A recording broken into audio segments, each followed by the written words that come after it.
Kom ons bid net saam.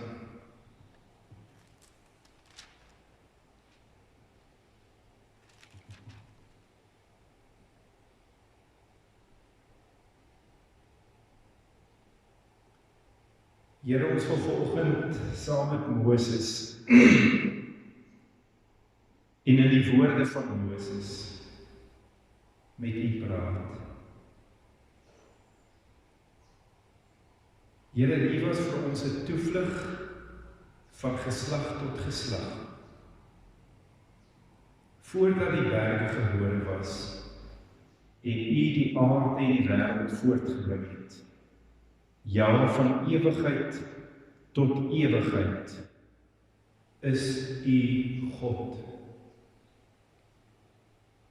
U laat die mens terugkeer tot stof en U sê, keer terug, o mensekinders. Want 1000 jaar is in U oë soos die dag van gister as dit verby skiet. En soos 'n nagwaak weggespoel het Here. Hulle word te slaap, en die môre is hulle soos die gras wat weer uitspruit. In die môre bloei dit en spruit weer uit. In die aand sny mens dit af en dit verdom. Want ons vergaan deur U toorn en deur U grimmigheid word ons verskrik.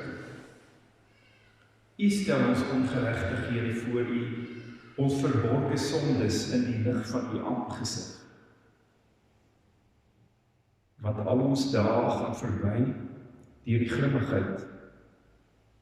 Ons bring ons jare deur soos 'n gedagte.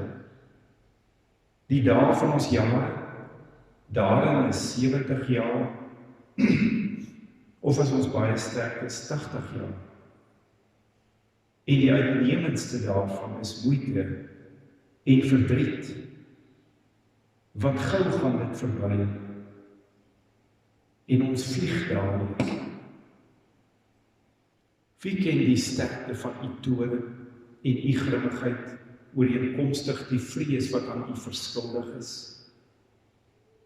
Here, leer ons om ons dae so te tel, dat ons 'n wyse hart mag bekom.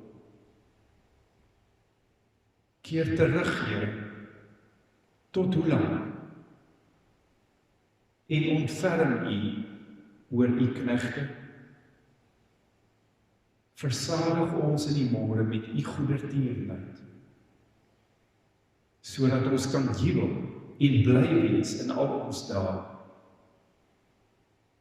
Maak ons bly na die dae waarin U ons verdruk het, na die jare waarin ons onheil gesien het. Laat U werk vir U knegte sigbaar word en U heerlikheid oor hulle kinders. En laat die lieflikheid van die Here ons God oor ons wees. En bevestig die werk van ons hande oor ons. Ja, die werk van ons hande bevestig dit. Ja, Here, so wil ons saam met Moses vanoggend bid in Psalm 90. En Here, as ons begin met hierdie samekoms ook, waar ons nou stil word rondom die woord, dan kan ons ook maar net bid, Here, dat U woord vir ons so in ons harte sal tref, dat die Heilige Gees vir ons geopende oë, geopende harte, geopende ore sal gee, sodat ons vanoggend vars en nuut sal verstaan wat 'n wonderbare God U is, sodat dit ons troos, ons rus, ons blydskap sal wees, wanneer ons leef in hierdie gebroke wêreld. Ons bid dit in Jesus naam. Amen. Nou, voor ons vanoggend begin, wil ek so 2 prentjies nou eers gewys het, en werk die oorlofse projektor nou nie lekker nie.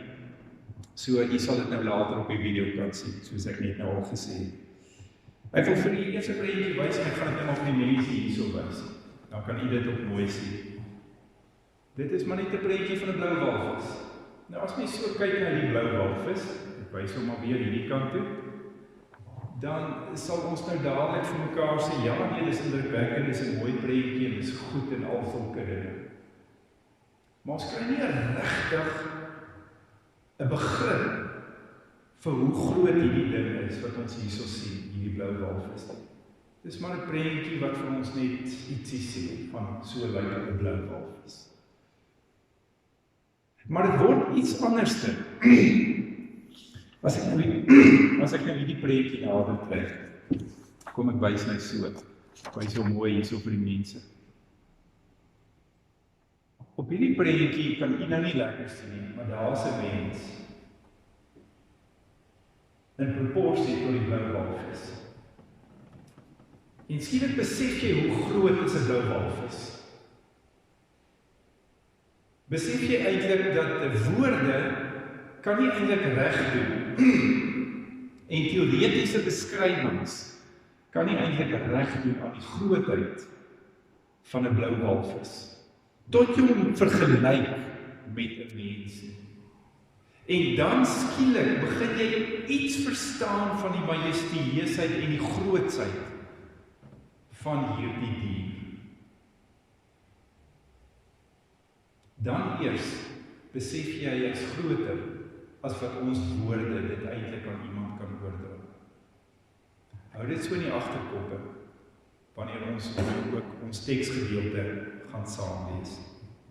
En ons teksgedeelte is daar uit 1 Konings hoofstuk 10 uit.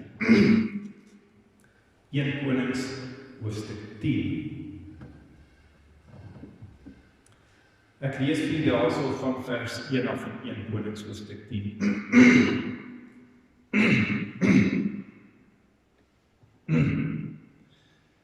En toe die koningin van Skeba die gerug van Salomo hoor in verband met die naam van die Here, het sy gekom om hom met raaisels op die proef te stel. En sy het na Jerusalem gekom met 'n baie groot trek, met kamele wat speserye en 'n menigte goud en edelgesteentes dra.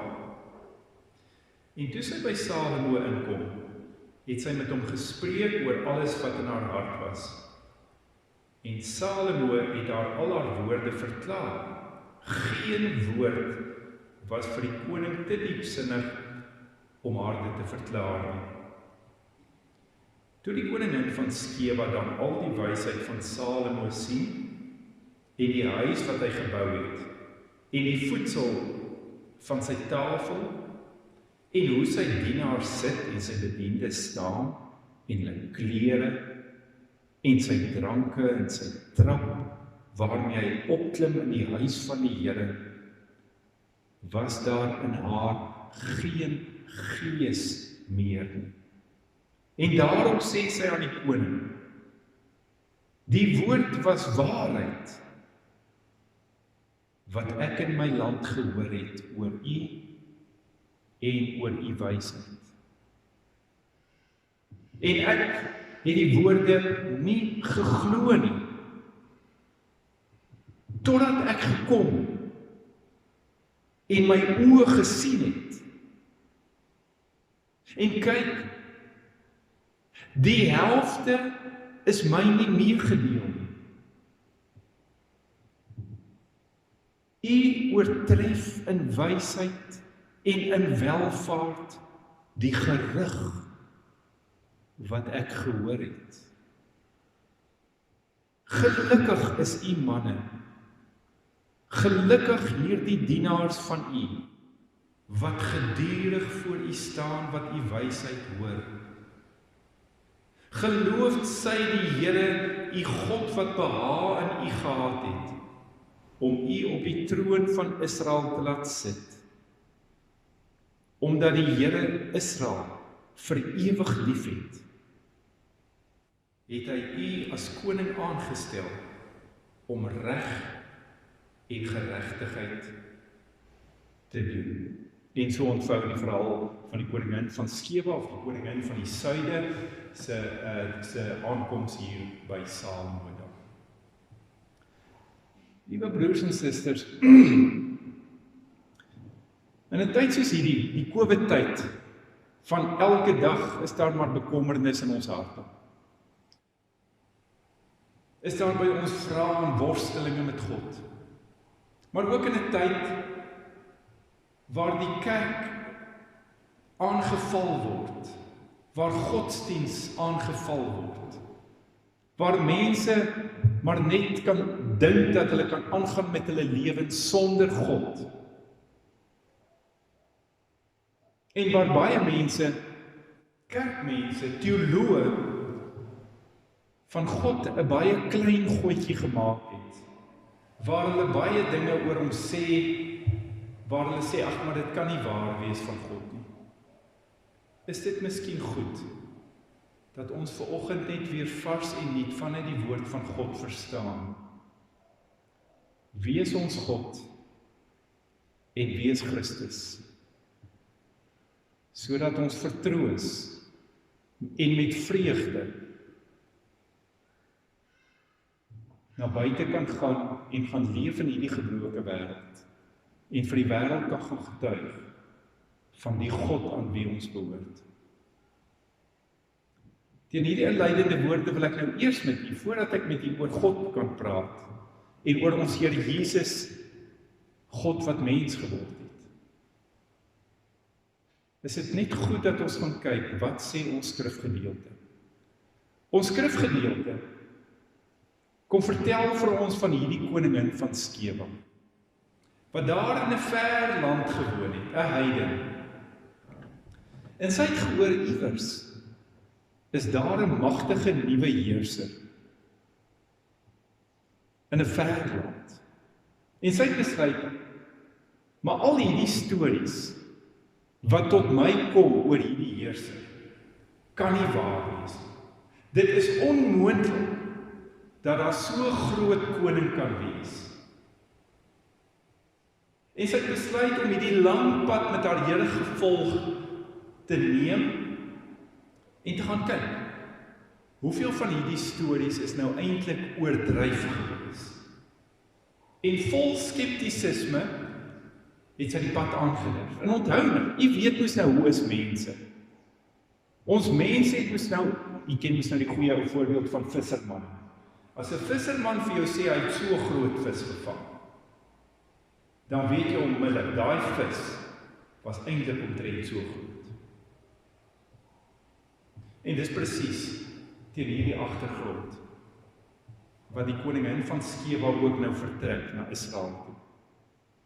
Want sy het geglo ook die mense wat by haar aangekom het, het aangedik, soos mense moes nou maar was. En 'n klomp nonsens gepraat.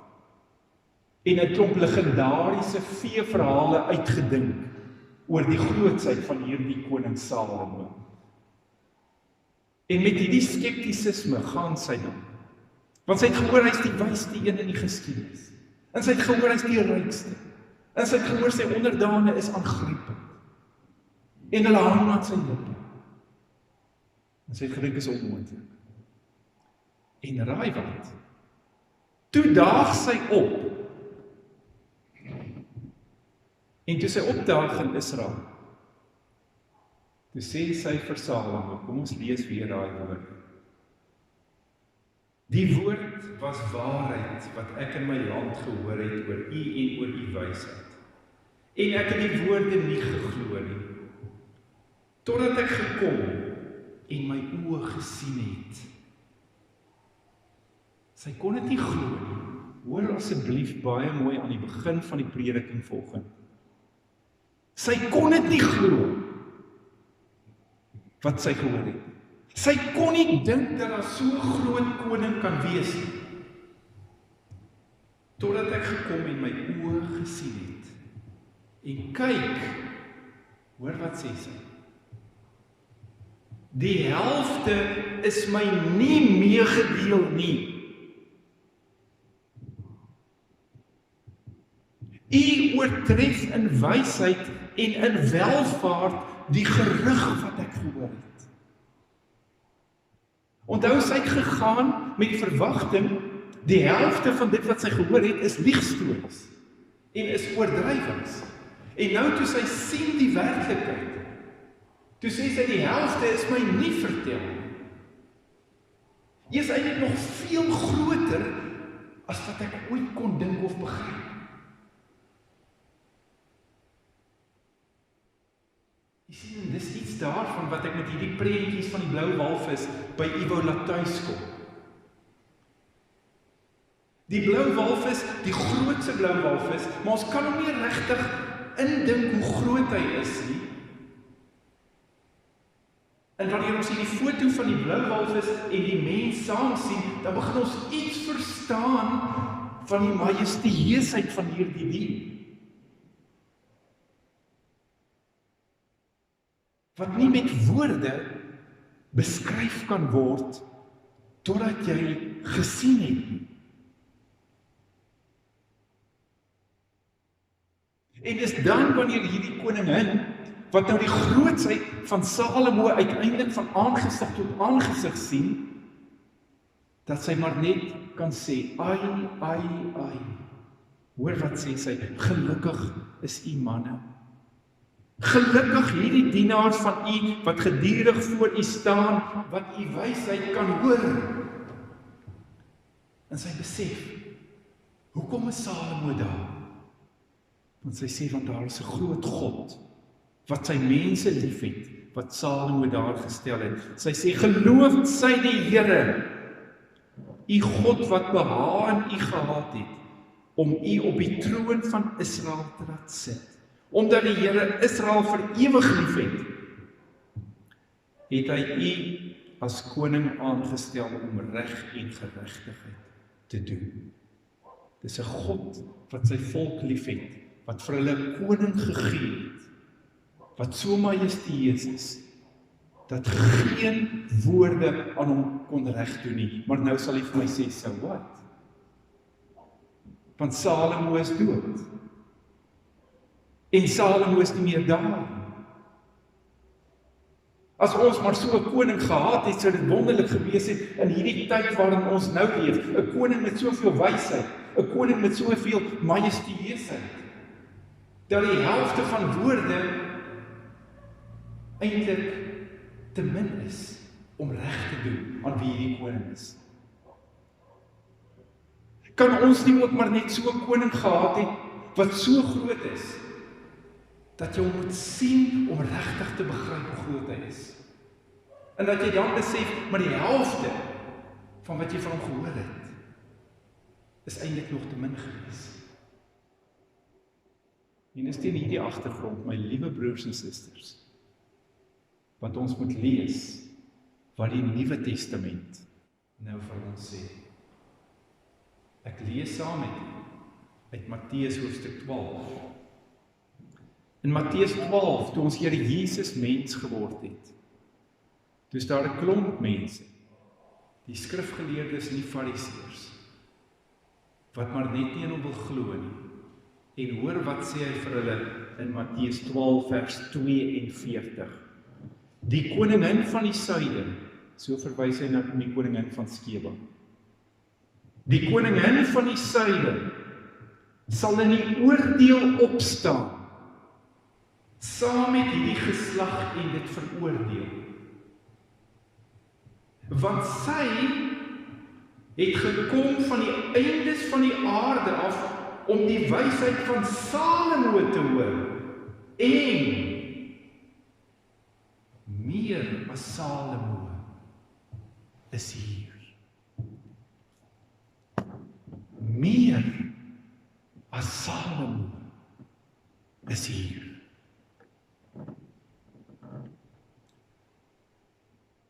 En nou begin mens iets verstaan van die grootsheid van Christus, wat nie met woorde uitgedruk kan word nie.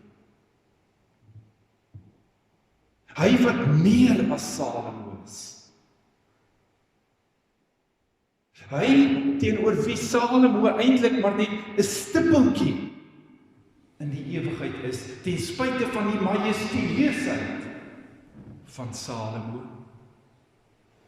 Die grootste koningskap van Salomo. En die wonder en die rykdom van Salomo kan nie eers vergelyk word met die grootsheid van Christus nie.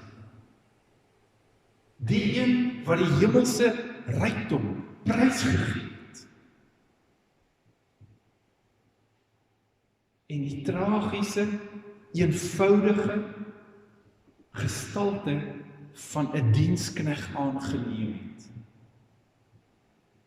Tussen mense kom woon het. Tussen mense wat vasgevang was in sonde, tussen mense wat vasgevang was in siektes, in probleme, in bekommernisse oor die dag van môre, in onsekerheid oor die sin van die lewe.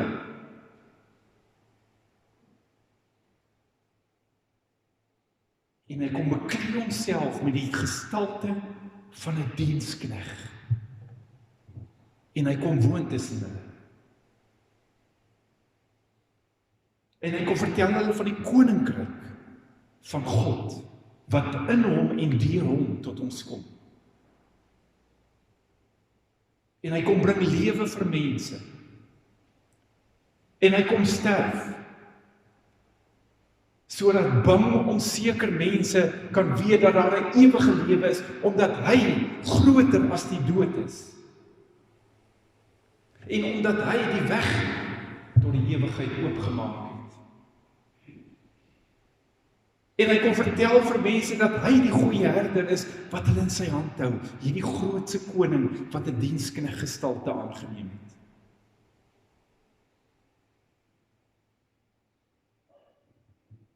Jy sien, wanneer ons prentjie van die begin gaan oordink, dan moet ons eintlik vir die heel week dit by ons laat maal. In ons prentjie het ons 'n blou walvis vergelyk met Salomo. Het ons die prentjie gesien van hoe klein is die mens teenoor die blou walvis? Het ons net gesien hoe die koningin van Skeba eintlik glad nie kon dink hoe groot Salomo is tot sy hom gesien het nie. En ons lees dat Salomo is niks teenoor Christus nie. As 'n mens soos die koningin van Skeba nie in haar verstand kon begryp hoe groot Salomo was nie, hoe kan u en ek ooit begryp met ons menslike insig en vermoëns die grootsheid van Christus? Daarom is dit treffend vir my gewees in die voorbereiding om net te sien hoe die skrif gedurig deur vir ons leer, Christus is meer. Christus is groter. Want woorde kan nie reg doen en die grootsheid en die majestueusheid van Christus beskryf. Hy is net meer en groter. Jy moet gaan lees in die boek Hebreërs. In die boek Hebreërs, omdat dis asof die skrywer net hierdie ding besef het, dat hy kan nie reg doen aan die grootsheid van Christus nie. En daarom het hy spesifiek 4 voorbeelde van waar hy Christus vergelyk met ander wesens of persone. En telkens in sy konklusies, sy gevolgtrekking, Christus is groter. Hy sê vir hulle, soos die blou walvis met die mensie vergelyk moet word, omdat woorde dit net nie kan saamvat. So vergelyk hy Christus telkens met 'n grootse mens. En met 'n grootse wese. En dan sê hy, maar sien jy daai wese? Sien jy daai mens? Christus is meer. Hy's groter. Hy begin in Hebreërs 1 en hy praat van die engele. En die grootsheid van die engele. En hy sê, maar Christus is meer. Hy's groter. Hy gaan verder in Hebreërs 3 en Hebreërs 4 en hy beskryf vir hulle die grootsheid van Moses. En dan sê hy, Maar Christus is groter. Hy praat oor Joshua, die figuur, die mens wat die volk Israel in sy grootsheid ingelei het in die beloofde land. En dan sê hy, maar Joshua kon nie doen wat Christus doen om die Sabbat te gee. Christus is groter. Joshua kon nie die rus gee, die ewige rus nie. Hy gaan verder en hy vertel van Abraham, die grootste Abraham, waarna die Israeliete opgekyk het. En dan sê hy, maar Abraham was eintlik 'n klein, onbenullige figuurtjie, hoor mooi wat ek nou sê, Abraham was eintlik 'n klein, onbenullige figuurtjie teenoor Melchisedek. Want Abraham het gekniel voor Melchisedek, hierdie grootste Abraham. En dan sê die Hebreërskrywer, en Melchisedek is kleiner as Christus.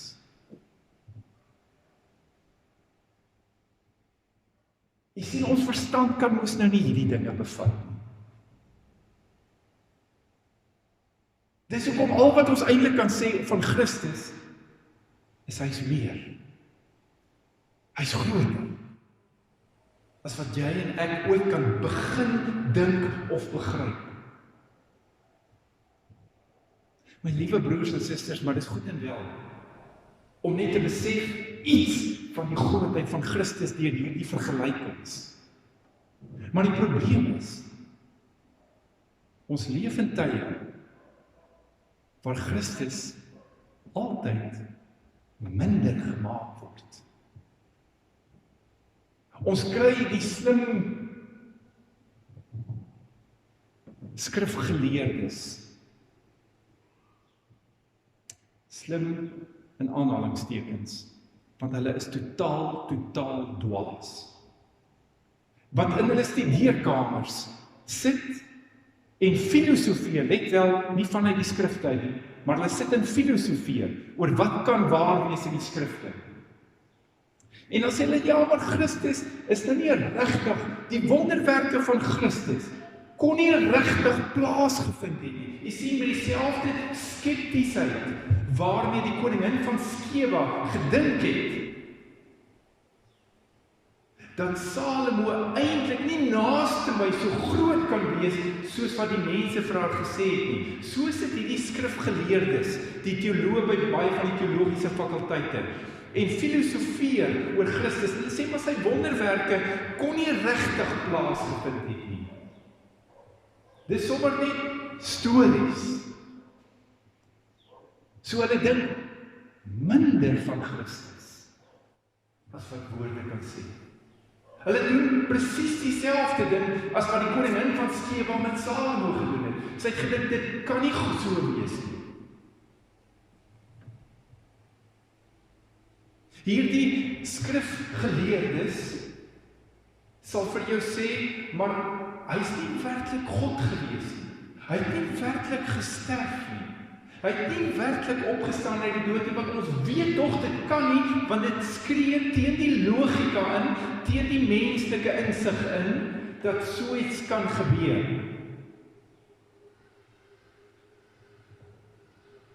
En so maak hulle Christus nog minder as dit wat hulle in die woord hoor aangaande Christus, presies wat die koningin van Skeba oor Salomo gedoen het. Toe sy die woorde hoor oor Salomo, het sy gesê, maar dit kan nie waar wees nie, en gedink Salomo is minder, tot sy die dag voor Salomo verskyn. En toe besef sy, Salomo is veel meer, die helfte van wat sy gehoor het,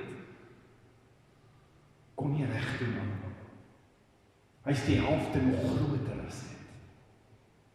En so sal hierdie mense, wat Christus nou minder probeer maak, met hulle menslike logika en hulle menslike denkwyses, sal eendag voor hom verskyn, en dan sal hulle in skok, in bewing en in selfveragting sê, hoe kon ons hom minder gemaak het, as wat die woorde wat ons gehoor het in die skrif, oor ons vertel het.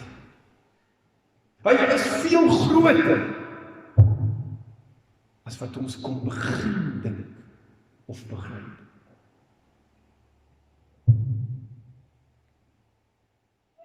En dan sal die ontnigtering wees vir die sulkes.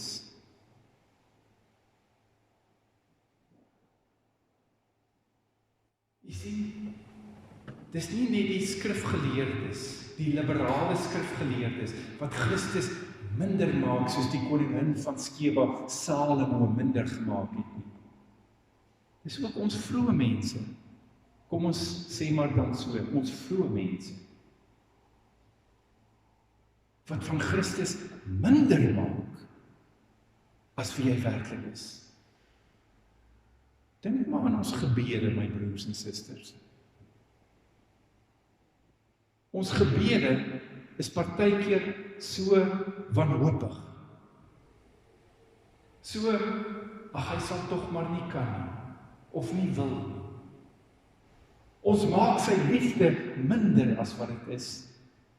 Ons maak sy vermoë en sy krag om ons te verlos en ons te dra minder as wat dit is, met ons klein verwagtinge oor hom. Onthou jy, ek dink dit is 3 jaar terug, die groot uitkoms in Kroonstad, onthou jy nog? Met die reën, in die middel van die winter, geen water in die damme nie, ons leef van tanks wat op straathoeke is, 25 Julie, en mense sê, ag ons kan probeer, maar ons weet ons, dis nou wintertyd. En die Here stuur vir ons 'n vol dam, met reën in ons opvanggebied, 100 mm, en die dam is skielik vol, in die middel van die winter. Ons maak hom altyd minder, in ons gebede, in ons verwagtinge, in ons hoop.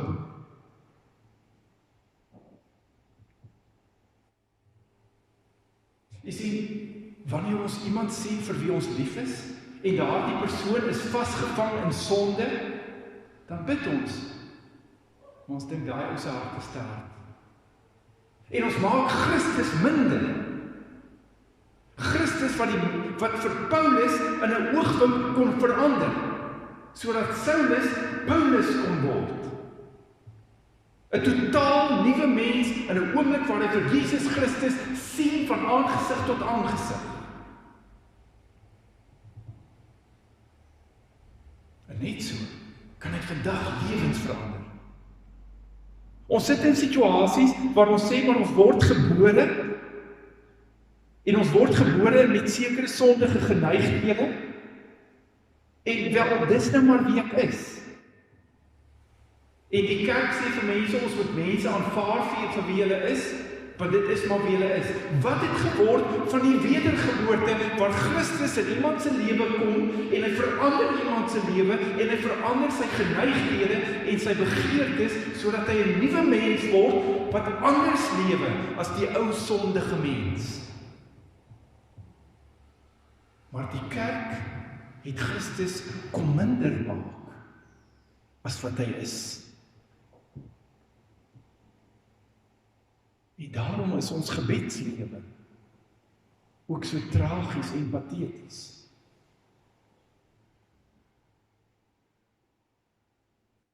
Want in ons kop het ons iewers afgestomp geword, verlam geword, in ons besef van die grootsheid van ons God.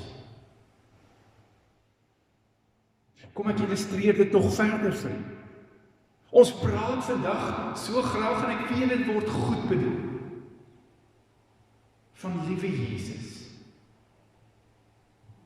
Met ons kinders. My liewe broers en susters, kom ek verduidelik dit vanoggend vir u, vanuit 'n heel ander perspektief.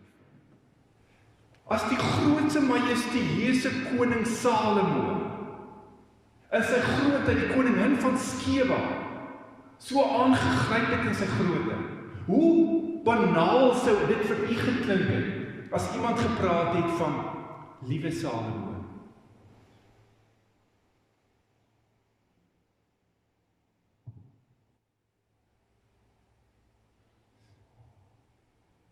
En Christus is veel groter as die magtige Salomo, maar ons praat van hom as 'n liewe Jesus saggentier.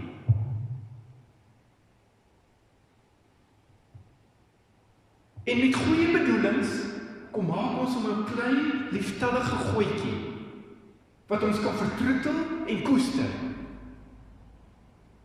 En ontneem ons hom van die grootsheid van sy koningskap met ons woorde en ons gedagtes waarmee ons met ander mense praat.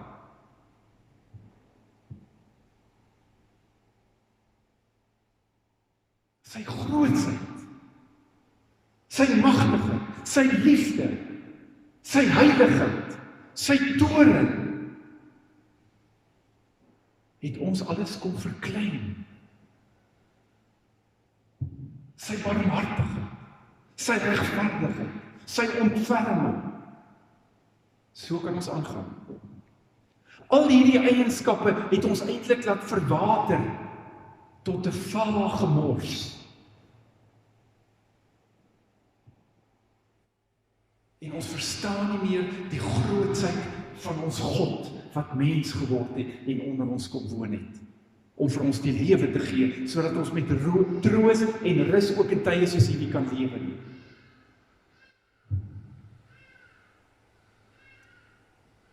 Liewe broers en susters, Christus is meer.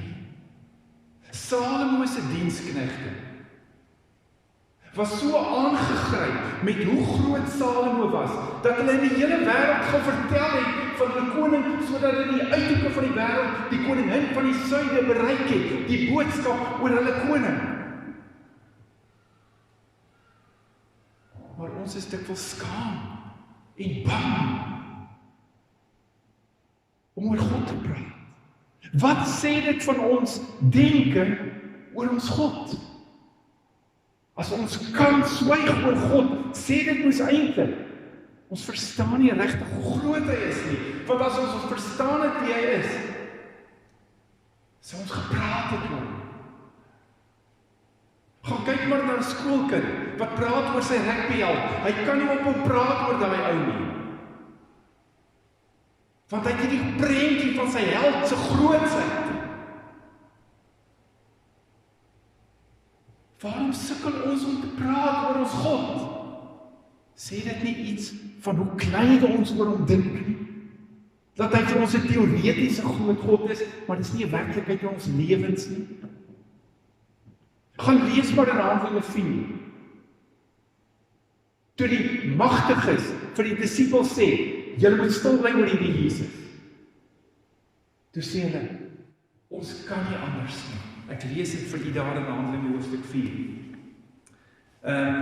Handelinge hoofstuk 4 vers 20. Want vir ons is dit onmoontlik om nie te praat oor wat ons gesien en gehoor het nie. So sê die disippels. Hulle kon nie stil bly. Want hulle God is net groter. En die wonder van dit wat hulle van Christus gesien het, het hulle net gedring om te praat en te getuig, maak nie saak as mense hulle gaan doodmaak daaroor nie.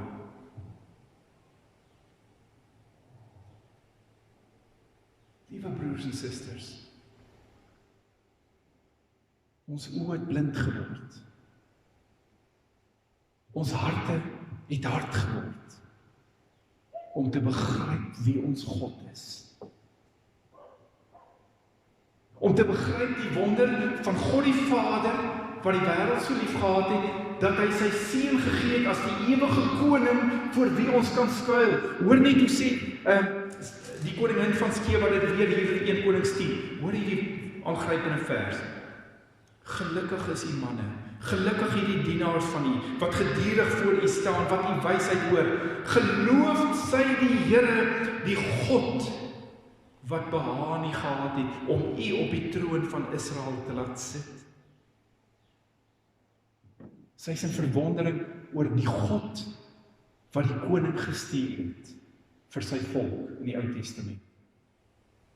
Dis daardie selfde God, God ons Vader, wat sy seun gestuur het om die ewige koning te word, sodat ons met rus en vreugde kan lewe. Salomo se diensknegte het aan sy lippe gehang. Hulle het sy woorde, sy spreuke laat opteken, omdat hulle besef het, ons kan dit nie laat verlore gaan nie. Ons sit vandag met kerkmense, wat die opgetekende woorde van Christus nie eers ken, nie eens belangstel om het te lees nie, te oordink nie, te koester, te laat maal in my gedagtes nie. Maria, wat vir Christus gesien het by sy voete gaan sit en het geluister en geluister en geluister.